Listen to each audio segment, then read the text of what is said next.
So now we're kind of becoming more concrete, and we could say that the first lectures were more like on the generics, but now we're really getting into kind of details. And then the second part of the lectures of this course on about the details, how to get it done. So number one. Number two, I want to say that this is what is a prototypical PhD. But as it is very well known in cognitive science, prototypes do not exist. Prototypes are assumptions that we make about the real world, but people in cognitive science have tried very hard to find the prototypes and the example prototypes, and they failed. There is no definition of prototype. At most, we have a definition of stereotypes. But why prototypes, in principle, if you had them, would be good, stereotypes are bad. So why I'm saying this? I don't want this talk to become a stereotype. And what I'm saying today, which is I don't want this talk to become a way to say, oh, there are certain people who do the PhD in this way and therefore they are bad. Number one. So stereotypes are bad. Stereotypes exist and they are bad. Prototypes do not exist, but they are good. But not because they exist, but because they give you a way to measure where you are in the process. But let me tell you, I'm now pretty old. I think I had something like, I don't know, 200 PhD students. So I think I talk out of experience. And by the way, I generated lots of professors everywhere. So I think I know how to do the job. I don't want to be arrogant, but I think I know how to do some of it. At least I try. So the point I want to say is that whatever I say today is not something that you should do yourself, because every student is different, as I said. Every student has a personal path. And there are students who start very fast. There are students who start slow. There are students who who actually put everything together. I had outstanding students who put everything together in the last year. And then the last year they did all the work they did not do before. So this is the key point.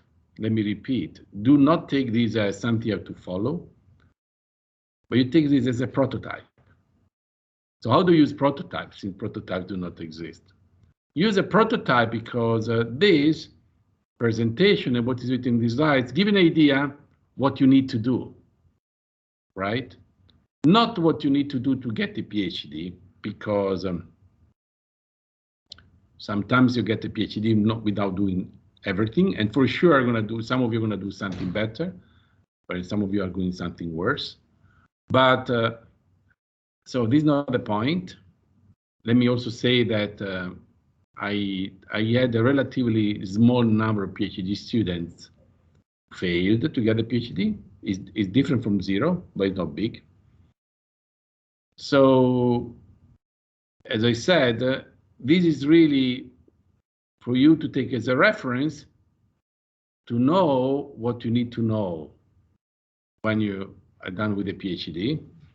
Because when you're done with a PhD, you can do whatever you want next. You can go to academia, you can stay in Italy, in Europe, you can go back to your country, you do whatever you want. But I would say that what I'm saying today is a good vademecum for you to really have an idea what to take to do a PhD, what you should expect from yourself at the end of the PhD. So let me also say that learning how to do research is very, very hard. A PhD is not good enough. So you should expect after the PhD to keep learning. For those of you who are going to do a postdoc in academia, learning during the postdoc, and for those of you who are going to go into industry, to learn how to work in industry. But in both cases, of course, there are differences, but in both cases, in a sense, you do something similar. What you're learning is something similar. Of course, the The context is different, therefore the details are different. But what you need to learn is the next step after the PhD is as follows. I think the way I would put it is that during the PhD, what you need to learn for the duration of the PhD is really to start learning how to think. You need to start learning about to think yourself, which means many things, as we see in the next lectures, and also how to work with others in a group. Maybe there are disciplines where it's okay to work by yourself, not in computer science. And so hopefully at the end of the PhD, you will have learned how to think. Think means doing the state of the art, means writing papers, means giving presentations, and learning how to interact with the others, doing presentations, doing papers, and also to coordinate with the others. But then, when you're done, then you kind of next step up is what? You're now to start coordinating the others. Coordinating the others is not only project management, because some of this you're going to get in the PhD with me for sure, but also start thinking longer term. Because no matter how hard you're going to work in the PhD, your PhD is going to be kind of short term. So if in a master you learn how to think and people give you the package to study, in the PhD you have to learn how to study in the middle of nowhere. The nowhere meaning where nobody knows how to go ahead. This is why the research methodology is so important. But then the more older you become, the more you need to learn how to go further ahead in time, not only to become outstanding in your specific technique, but also to be able to understand the implications of your technique, to start seeing the problems you may arise 5 years from now, 10 years from now. Of course, in a PhD, when you set up a PhD, you should think that whatever you do, if you're lucky, if you do anything good, you're going to get into the market 5, 6 years, 3 years after a PhD, right? If you've done something meaningful. But when you become like a postdoc, you have to look longer. And this is why you need to supervise people, because you need to take all the different aspects. And then when you get to my age, then you have also to do that, because otherwise you don't get the money to pay your PhD students.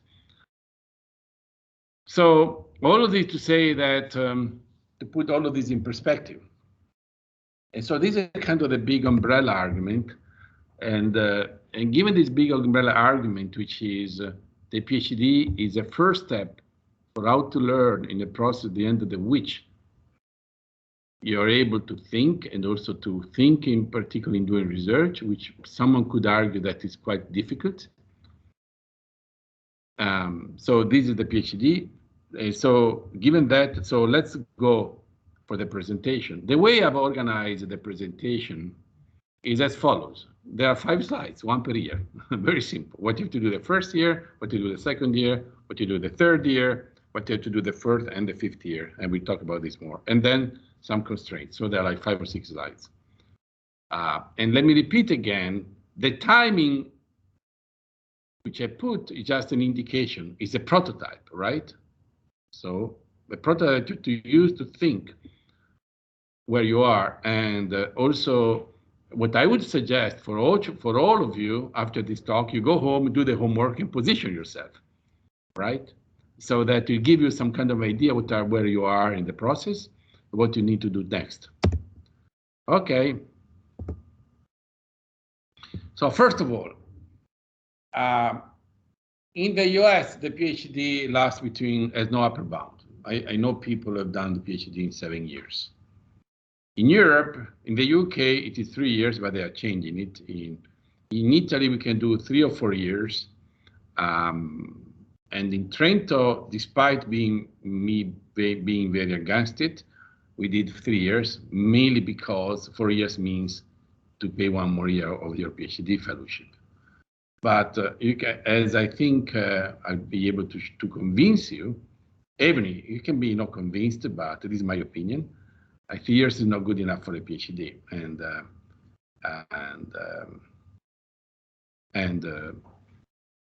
I think 4 years is okay. 4.5 years is put a bit, push a bit, 5 years is middle too long.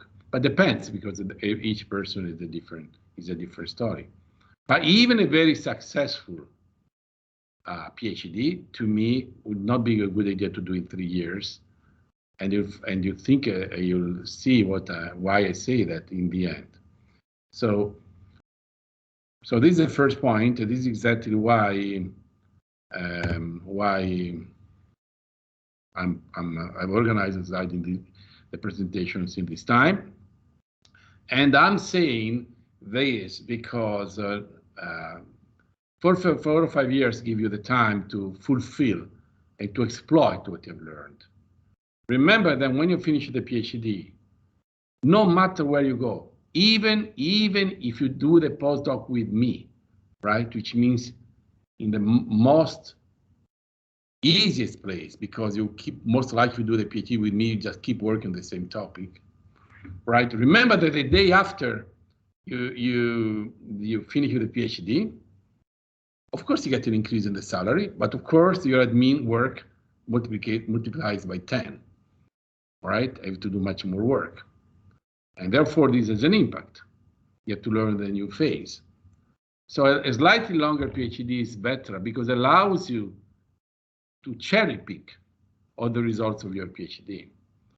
As we see, pretty much you just need a couple of years to get up to speed to what you need to do. Then after that, third year, pretty much, as I see later, you really kind of full speed. But then when you're full speed, now you're an issue. Either you finish or you start writing papers, you go around and present yourself, and that become visible. So it's like this, right? You take 3 years to go 200 kilometers per hour, and then you say, okay, now we've got 200 kilometers per year, 200 kilometers per hour, let me stop.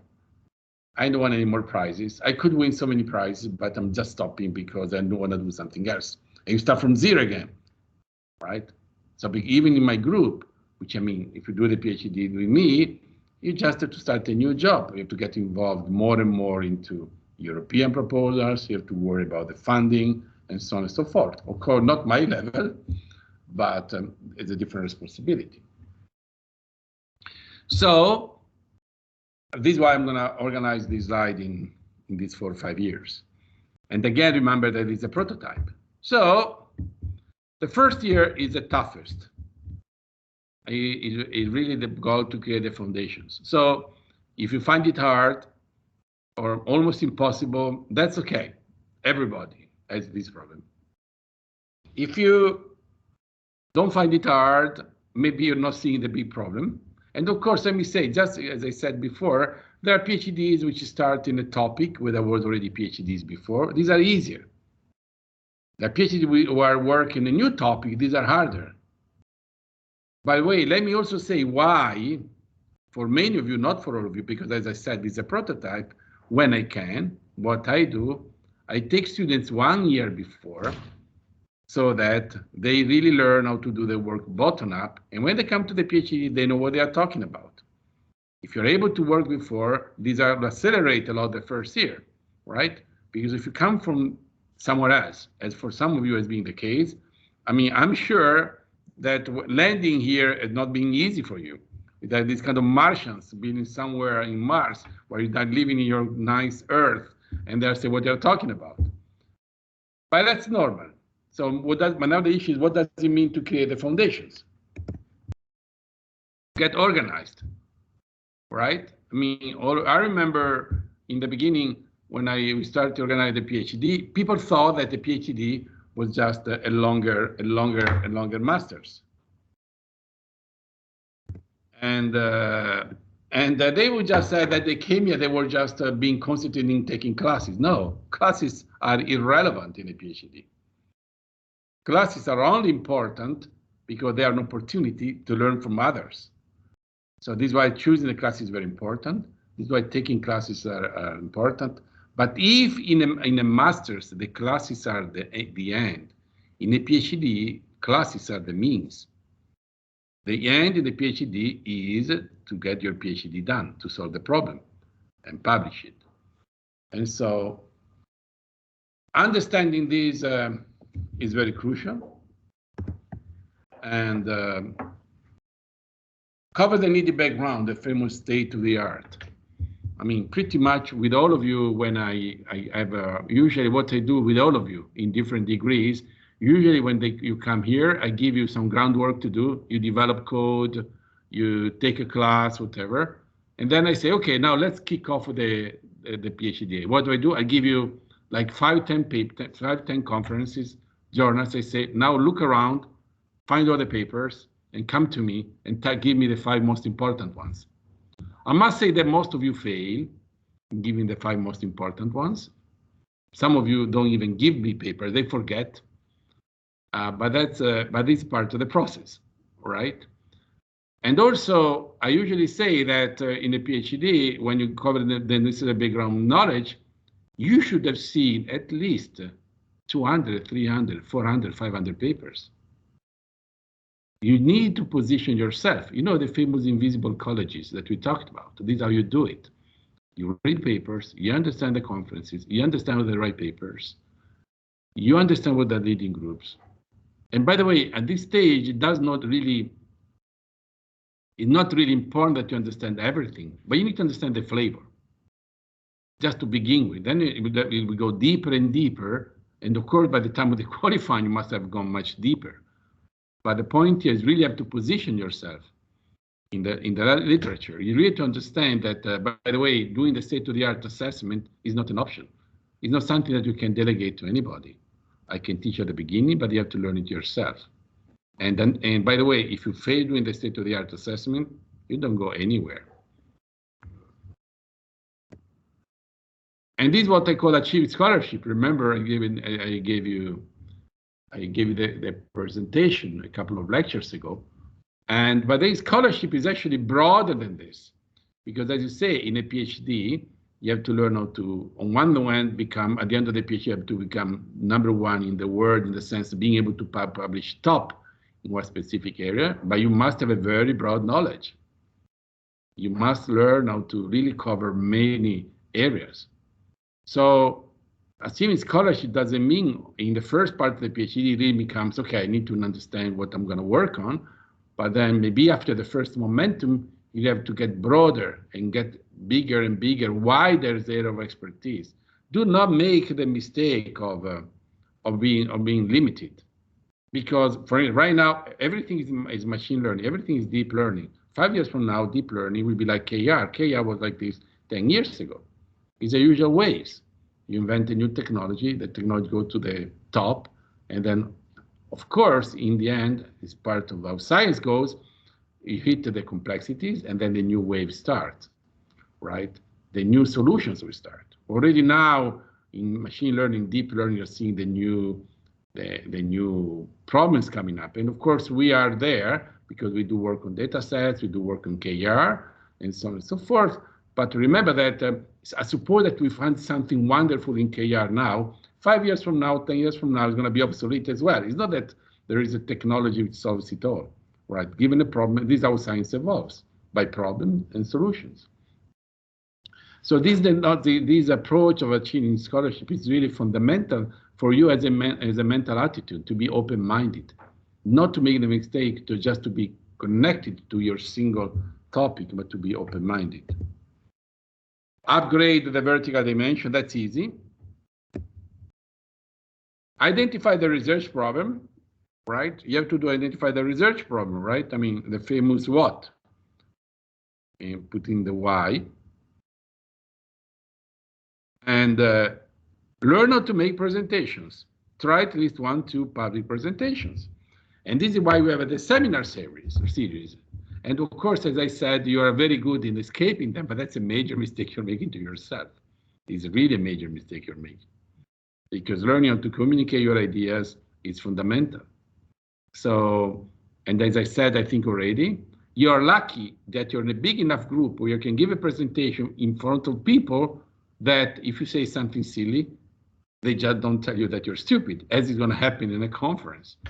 Right, so you have to learn how to engage in presentations and discussions, and you really have to. This is really fundamental because, as I said before, science and research is a social phenomenon. You need really to play in your invisible colleges. And these are really the fundamentals. Learn how to ask questions. Ask at least one question every other talk. Right, so this is something where in particular the Asians are really bad. Maybe a little more arrogant, but the Westerns are better. Actually, when I was studying the States, I was amazed by how careless these guys were in asking questions. And they were just, but then I learned that people think, at least we Italians, which among the Europeans are among the worst in general, North Europeans are much more aggressive, in my experience, of course. People think, oh, I'm going to ask a silly question. No, there are no silly questions. I don't know how to say that. And no, you're always able to ask a question, always. Just to decide how to, that you want to do it. So just practice. You have the good news that if you ask not a good questions, and the group here will not will not think you made a mistake. But anyhow, no matter what, there are no silly questions. Just only questions which are more interesting to answer. But even suppose that you go to a presentation on a topic, and then you ask, which is you're out of area, just ask a question on the boundary between that topic and your area. And no matter how general you are, the guy in front of you will know less, or at least as much as you in the boundary, and we will know his part or her part, you know, your part. So this issue of asking questions is very fundamental. It's a very good exercise that in the end will facilitate in you open your minds.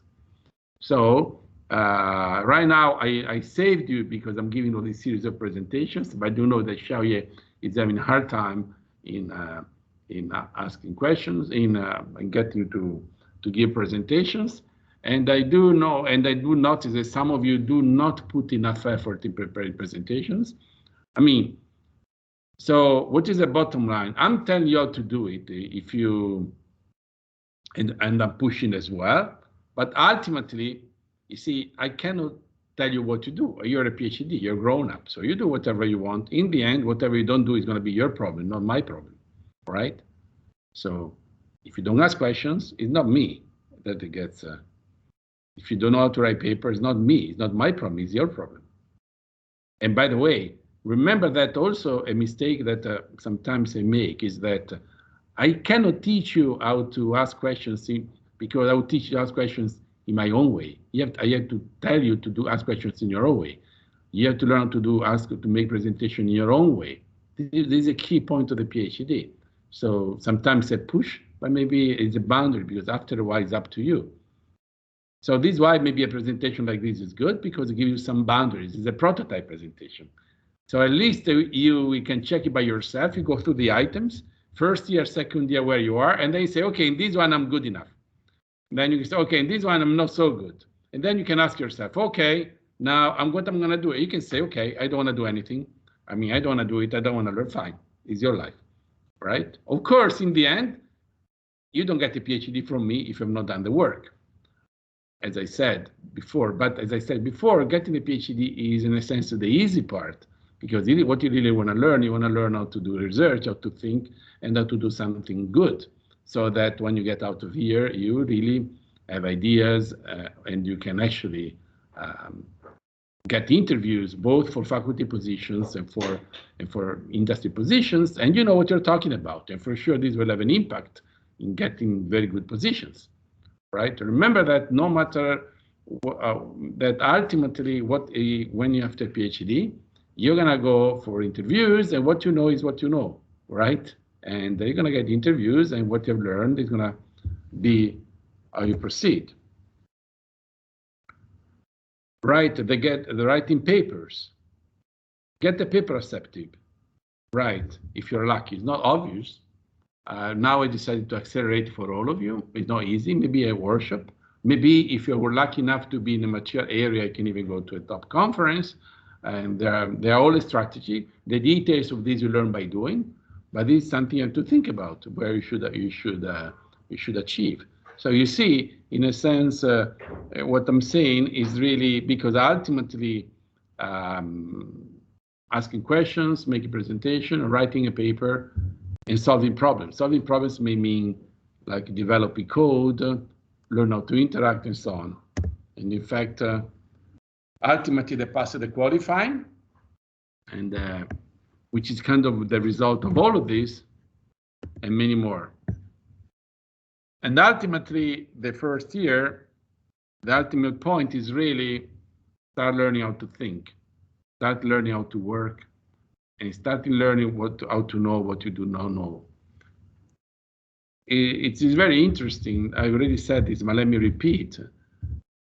By this, I mean being able to be critical with yourself, not in a negative sense, in a positive sense. If you think about it, I think I already said this, but let me repeat since it is so important. For anything around you, there are two types of knowledge. If you remember my grade last time, there is a knowledge of a problem to be solved, and you don't know that the problem is there, right? Right? But that's good news because you don't know, so who cares? So you don't even know there is a problem. But there is a lot of things, like in Italy, we say that everybody is expert in politics. In fact, in Italy, we play a lot about politics. So we talk a lot about soccer, and everybody is a maximum expert.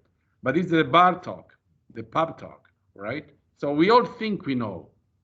But the key point here is learn how to know. When I know something, for instance, my machine learning, but how much do I know compared to Andrea Passerini? Zero. So anytime I go to him, I just pretend I know 1/10 of what I know, and I let him play, and I learn, right?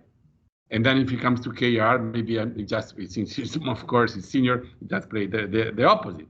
So learning what you know and what you don't know is really up to position yourself in the research, understand the field. And this is exactly why the scholarship is important, the state of the art is important.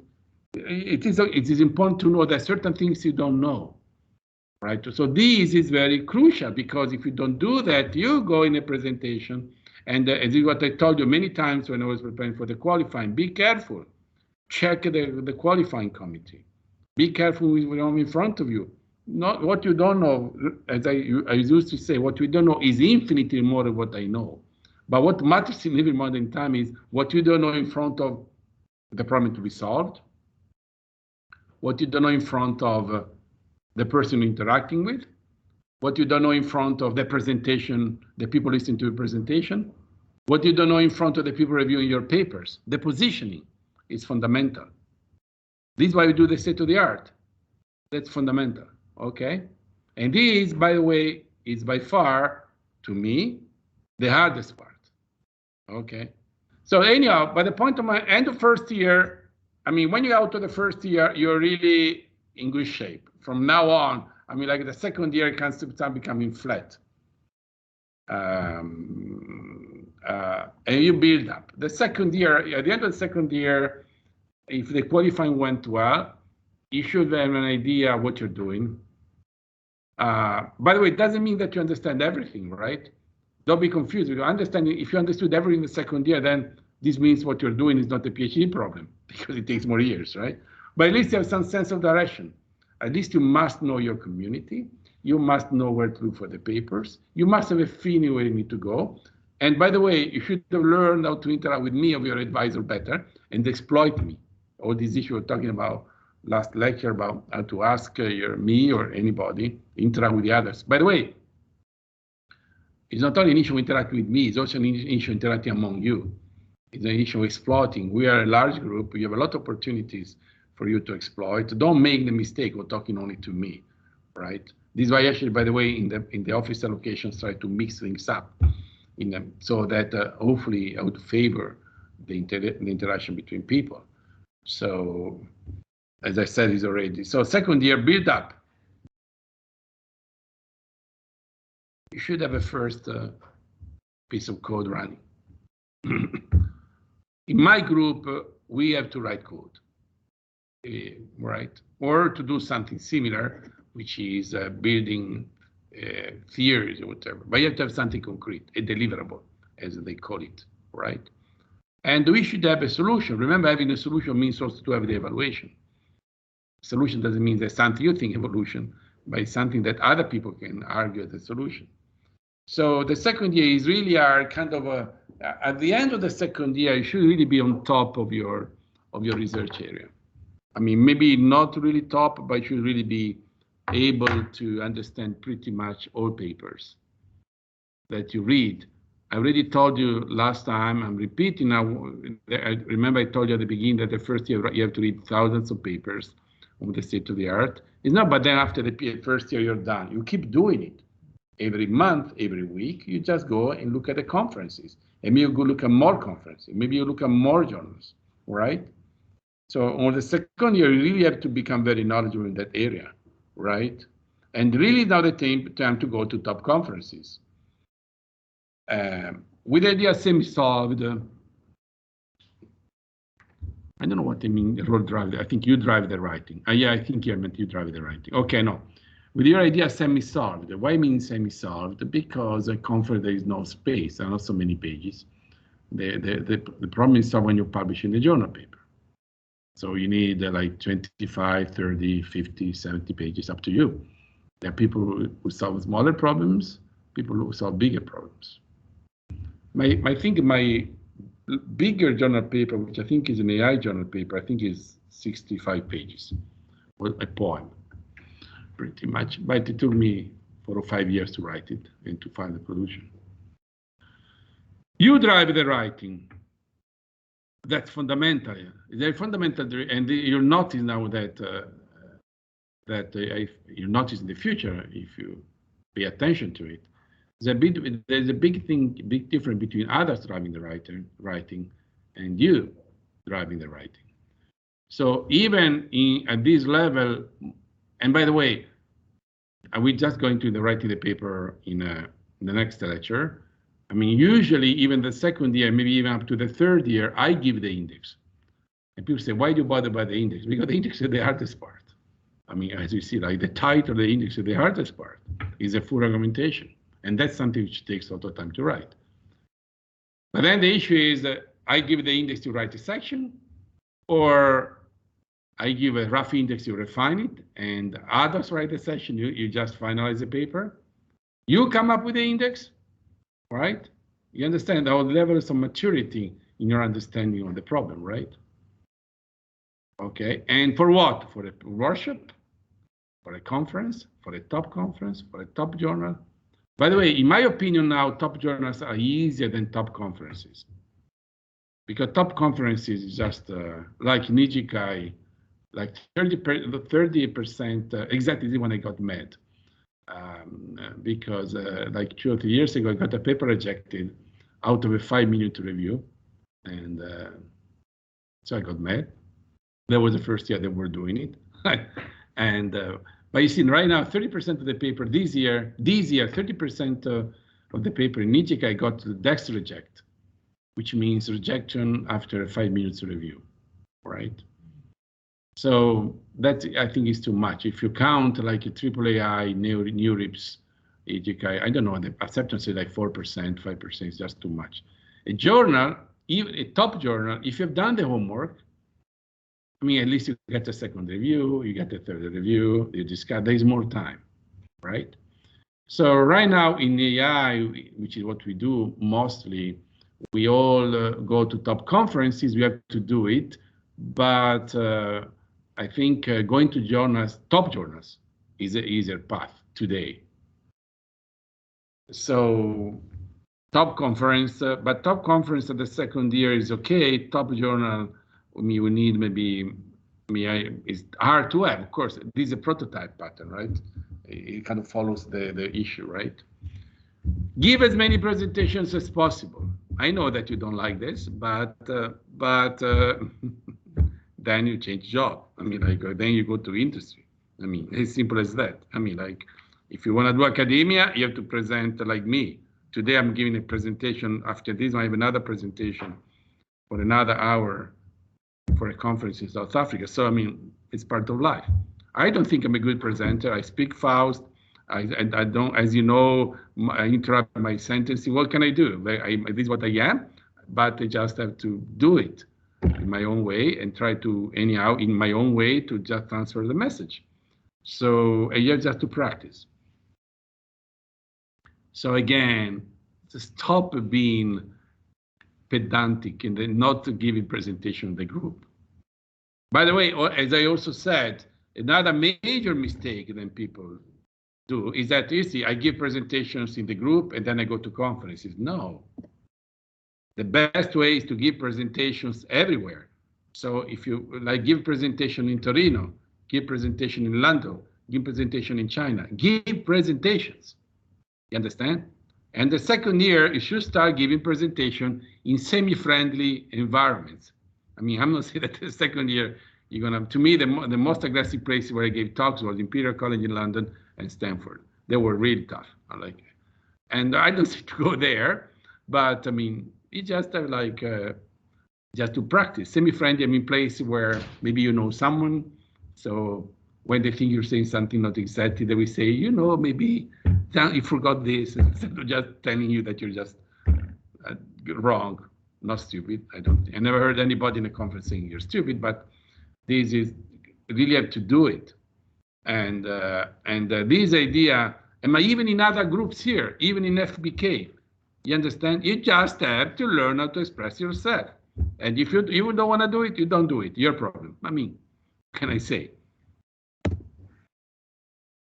These are the same. I see, these are the entire. Oh yes, at the end of the second year, you shouldn't more than talk about me, right? So you should be able to tell me, so as I usually say, in the first time of your life, like that, I think this was not all, was told to me by a person, a very good advisor of mine. I was very lucky, I had very good advisors. So there are two parts to this talk. Number one, which I think I said to many of you, the first time of your life, the first part of your life, you learn from your advisors. And the second part of your life, you learn from your students. So by the end of the second year, you should be able to teach me, right? You should know about the one topic about me. I mean, you're just working a lot. And then, of course, you know the details. But then if you know the details, you can also inform me so that I can give you, because the vision, because at the second you still don't have the vision. You still don't know where you're going, right? But clearly, at the end of the second, you should really know the details. And sometimes you should consider maybe coming to me and do not expect that I know everything, because I'm not God. I'm trying to be God, but I'm not. So I really don't know everything. So just assume what, try to guess what I know. And maybe if I don't know anything, just tell me, right? There's nothing, remember, there's nothing knowing, not knowing. Nothing wrong in not knowing. It's actually good that you know that you don't know, so that you can learn. Someone said, how boring if you knew everything? There would be nothing more to learn, right? So this is the key point. At this point, you should make proposals. The first proposal, clearly, I will make them in pieces, and then you learn. You learn by failure. It's good. There's no value judgment. The value judgment is whether you learn or not. It's not whether you make a wrong mistake. A mistake, not the wrong mistake, okay? So this is really the second part of the second year. Become confident. I mean, some of you, they're going to the PhD consortium, Ichikai PhD symposium, right? If you go to Ichikai, you're going to meet a lot of top people. You know, those people that you read their names on the papers, so you meet them. You have to go and talk to them. You have to interact with them. Argue that they are wrong. I mean, this takes maybe you're going to wait the third year, but I mean, but you have to really get engaged. You learn how to get engaged in the group, and then you go on, and you move on, right? And it can be sure that if you tell them something smart, they will remember you.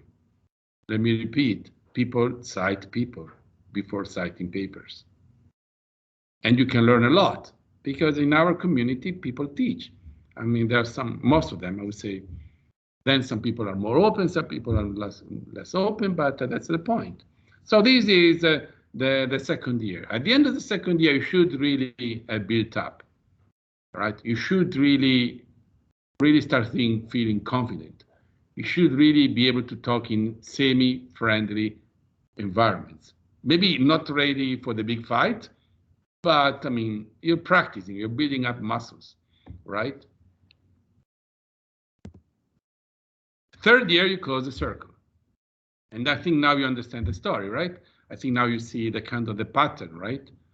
We went through the first year, I don't know where I am. What am I doing here? Maybe I don't want to do a PhD, or I got all it wrong, so on. Then the second year, finally, okay, now I'm working. In the third year, we started, oh, wow, now I'm gonna be in good shape. Okay. Well, you just insist. You just do more of what you've done. But you see, the key point that I keep saying is that I mean, you have to do a lot of work because, as I usually say, quantity becomes quality. There is no quality without quantity. If you have not worked very hard, if you're not like put a lot of time into it, unlikely you'll be able to compete with the best people. Depends what you want to do. Maybe you don't care. Maybe you want to just do something, up to you. Again, but if you really want to have something to say, you just have to work very hard. So the third year is when you really get to now really building up, right? You really know now you're going to really building up in a consolidate your knowledge to be fully knowledgeable. And this is exactly where to go for the toughest competition. So the traveling part, the presentation outside the group part should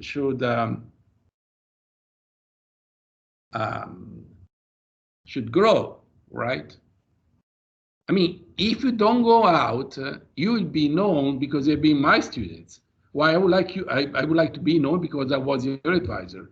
But if you don't go out, if you don't present yourself, I don't generate good students. It's bad for you. Up to you. Again, bad or good is I'm saying the prototype, right? Then each of you, in the end of this, all of you, as let me repeat, it's very fundamental. Each of you has to decide what you want to do about this. It's your life, it's your knowledge, it's your experience. But I didn't want to say the prototypical example. And clearly you have to have for the top journal paper, which is much easier than a top conference paper. Much easier, much easier. And but now, in a sense,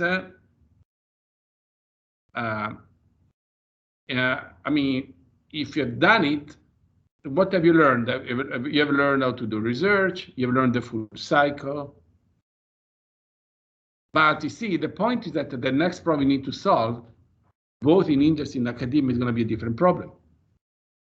So what you really learned is, first of all, the deep knowledge of what you're doing, achieve the scholarship. But then ultimately, what you should have learned by now is the methodology, right? Because if you start a new problem, it's going to be the same. Read 1,000 papers, understand what people have done. It's going to be the same. Nothing changed. You are the best people. How do I write a workshop? Let's see what they think. I give a presentation. It's the usual. It's pretty not boring, standard, right?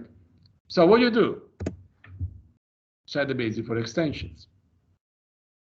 So here you are at the end of the third year. You're done with one workshop, one conference, and one journal, pretty much, if you're lucky. I mean, if everything goes well. Or you want to do more. Because you see, the key point is that it takes like 2 or 3 years, even for me, for everybody, to understand an area, to understand the community. Right, for instance, now we started computer vision and data set. I know we are building up. Maybe by the next year we'll be at the top. Now this is what I'm consulting with my friends are very top. And then we do that. Okay, so then you do the PhD on that. Now you publish your papers, right? Okay, now, but when you're at the top, you're at the top. You see, when you're at the top, you see, think of a hill. You look around, you see everything, right? So when you're at the top, you just rotate the beak, and there is another paper to write. But you do it another way, there's another paper to write. Now, at this point, what do you want to do? You're happy with your 3 papers? Or you want to go ahead? But if you change job, if you go to the postdoc, you're going to change. Maybe if you do with your advisor, yes. But even with your advisor, after a certain point, you have to move on because, I mean, by that it could be like a postdoc. I think that long people have worked with me, some people have worked with me up to 10 years, 7, 8 years, 9 years. Okay, so why? Because it just built this momentum. It's okay, fine. But then you have to move on. Maybe most of them after that, they went directly for the associate professorship. for the associate professor. But the point I'm saying is that the reason why I think is deeply wrong to stop at the third year, because you just got all of this momentum, and then you stop. Why do you stop? Because what do you do? So there are two options. Either you go for a postdoc, right? But postdocs are paid off project money. So they pay you to do the work of that project. Some of you, in the past, you're actually able to keep working with me by just decreasing the factor of 10, of course. Or you can go for an assistant professorship, but you don't really do an assistant professor. After 3 years, you do not have enough publications. Or you go back home, which means that maybe they get you to go to teaching. But this means, remember that no matter when you do it, can be like when you're 30, when you're 35, when you're 38, when you start teaching, when you get like a position in like in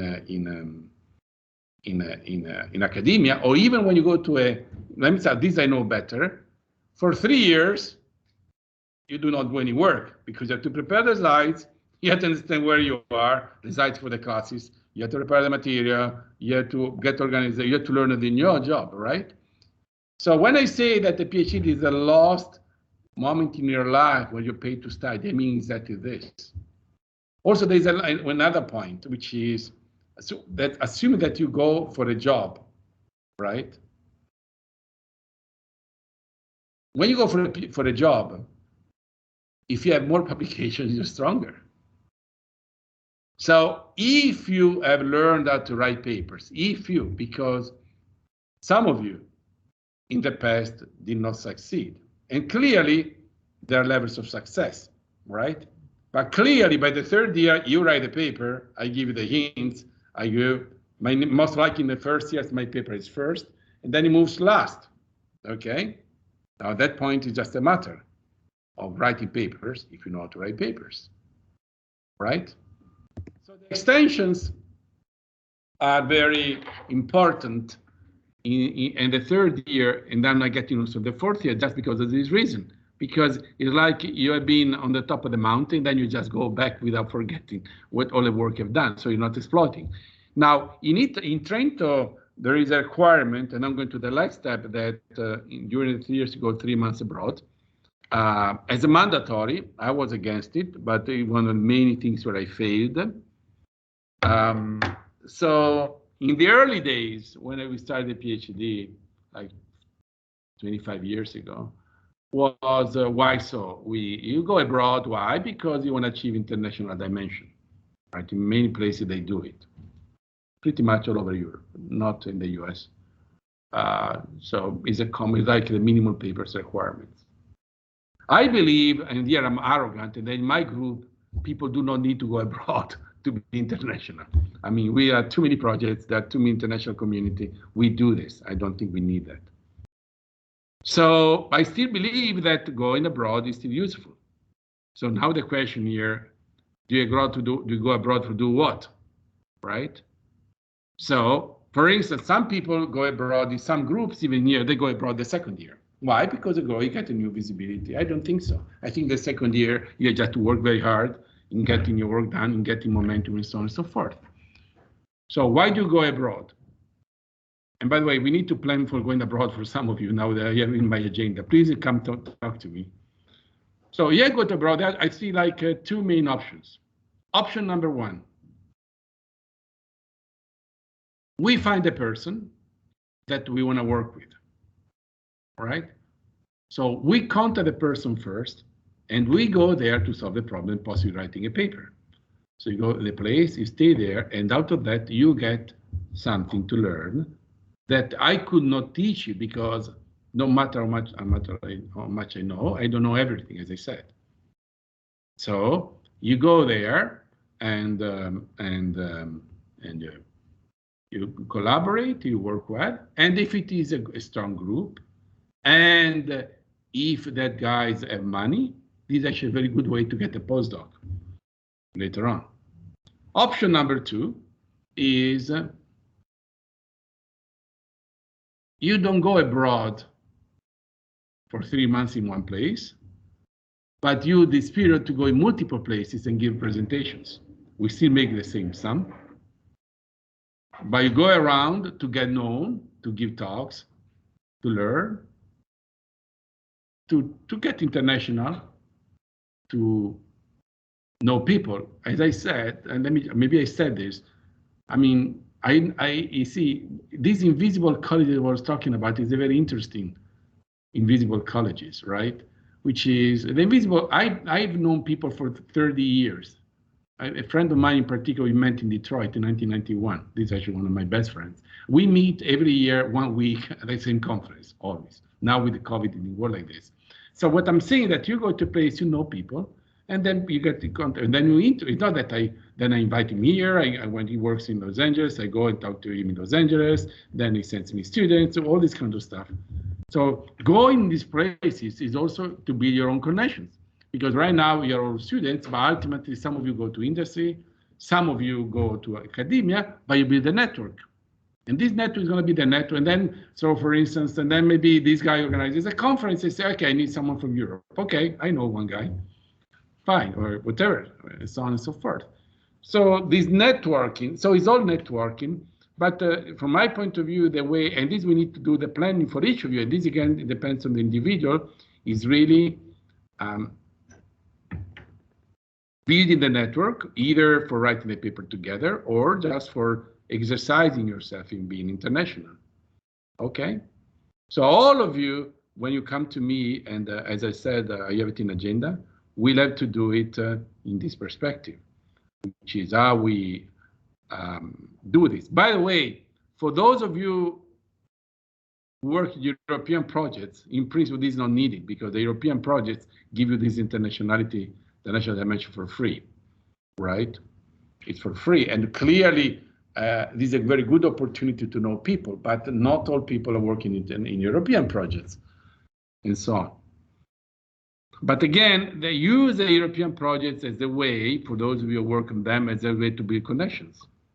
Or the main connection we have a huge network connections as a group, we need to build this.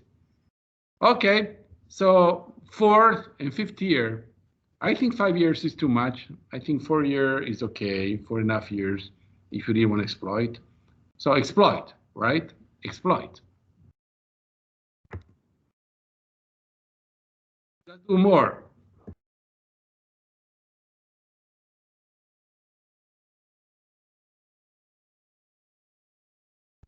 Right? How much more? Up to you. But clearly, when you have this momentum, if you're in a good topic, because sometimes it can really get a lot of work done, right? It can really build momentum. And this will facilitate it no matter what you do next.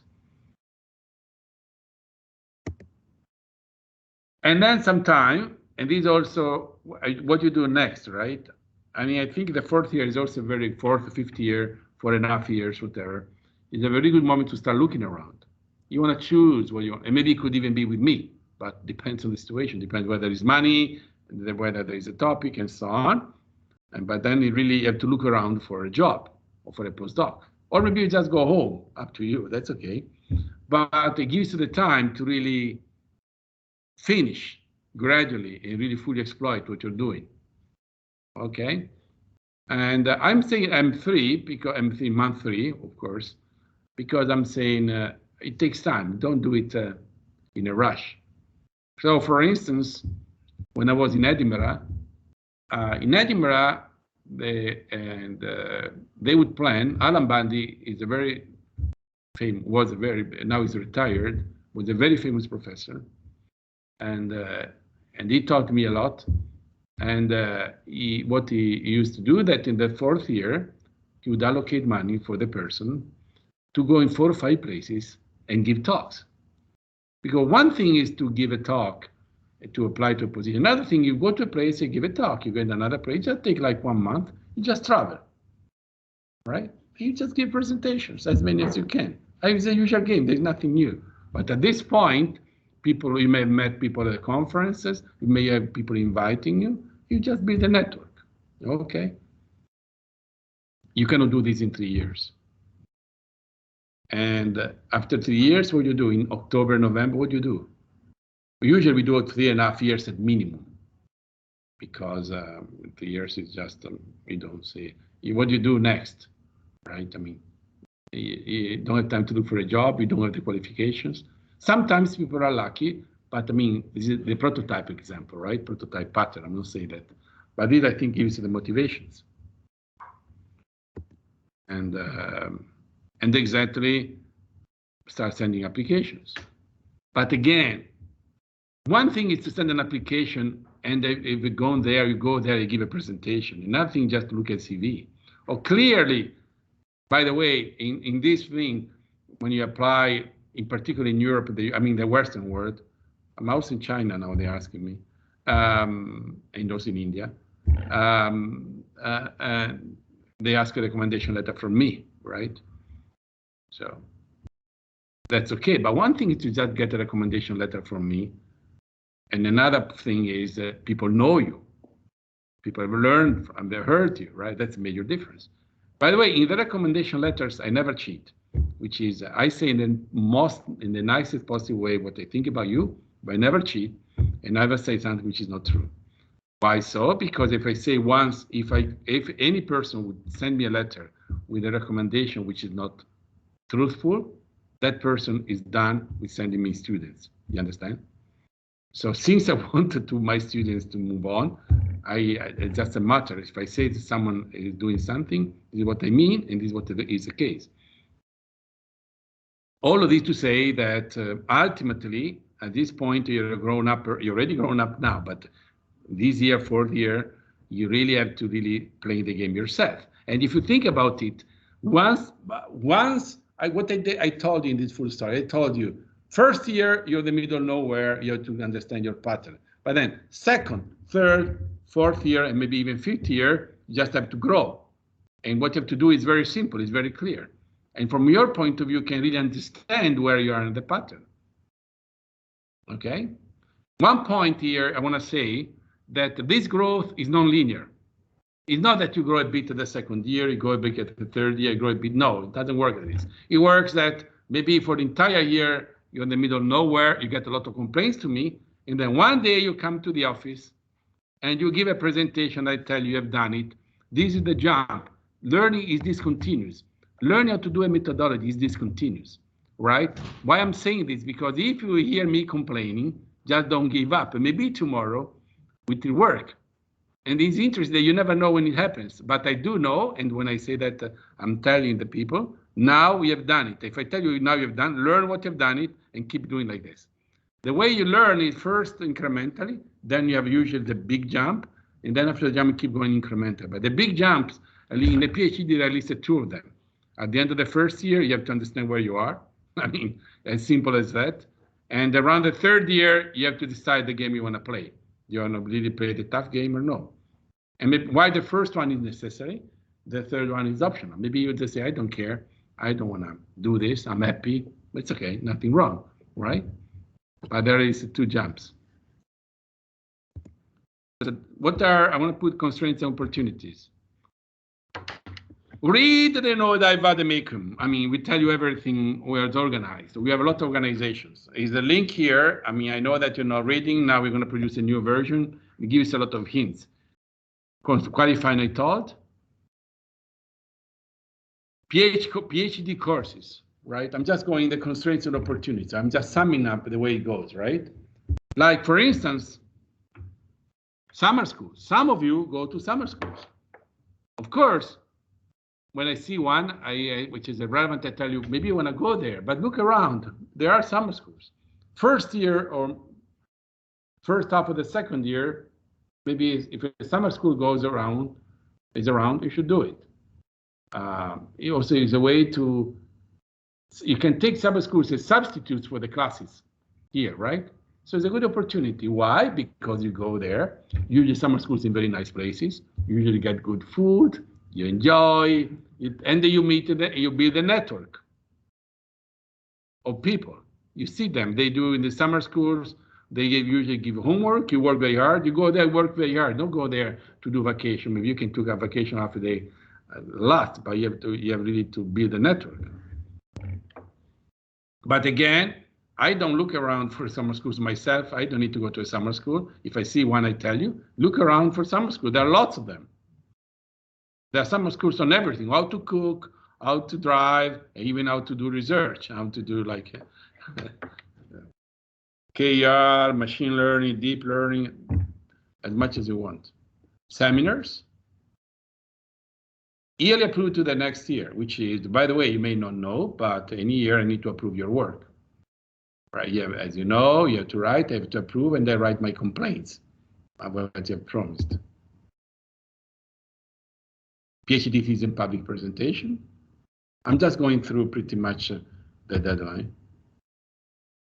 2 publications indexed Scopus. This is what you have to do. So I try not to be distracted by this. I consider it boring constraint, but if you get distracted, please make sure, otherwise you don't get the PhD. This was enforced this year for the first time, but anyhow, that you have to do. So how we do this, either we go top or we go medium, but you have to get them. Workshops are not Scopus indexed publications. I usually prefer to publish in workshops, because workshops to top conferences are more visible than Scopus publications, but since you have to do it, you have to do it. I mean, as simple as that. Period abroad, I already told you. No dive duties and rows, right? Some of you have to do some homework, some of them more in projects and so on and so forth. It's part of living in a community. There's no free lunch, right? And so to learn how to live in a community is good. But then you get the personal PC. But the key point that some of you don't know is that the school, this is a very rich school, amazingly rich. We give you 5,000 euros for you. Out of the 5,000 euros, 1,000 euros are for the PC. And then it means that, as the student told me, 3,258 euros are for you to travel, right? So I told you that you need to travel. I told you that you need to conferences and so on. This is for free. Of course, does not mean that is all the money, because I also have money, right? And of course, if you publish in top places, we'll find a way to pay you, okay? So money works like this, is always finite. It's never infinite. But, and it also depends on the moments. There are moments you have more money, less money. But what I'm saying that these 3,255 euros, if you think what I said, the 3 months abroad, the traveling around, the giving talks, going to a summer school, right? I would personally, I think, as I said, that summer school I think is good because it's a very early way to get to build a network. But I would tend to spend this money more towards the end. I mean, there are conferences, of course, we have conferences, public conferences, but this traveling around to give talks or to different places to me is fundamental. But even sending email to people to get to give a talk is a good experience. You have to learn how to interact. So, and I think this is really the key point. So as you see, pretty much, if you read what is in the slide, I think if you see it, I mean, having said, pretty much now I'm finishing, that this is a prototype PhD, the school here gives a lot of constraints and opportunities where pretty much, even if you don't know, you need to do everything that you need to do to look at the PhD. But after this talk, I hope that you will try to do the PhD in a little more proactive way, and maybe that means thinking about it, and maybe come and talk to me, and maybe discuss you. I mean, all your right to discuss with me, and of course I do my best, and making mistakes as usual. But like all these issues of the publications in the Scopus, the period abroad, the personal funding, and so on, the summer schools are all features where you need to do some planning. With this, I'm finished and good. I now need to go. Thank you very much.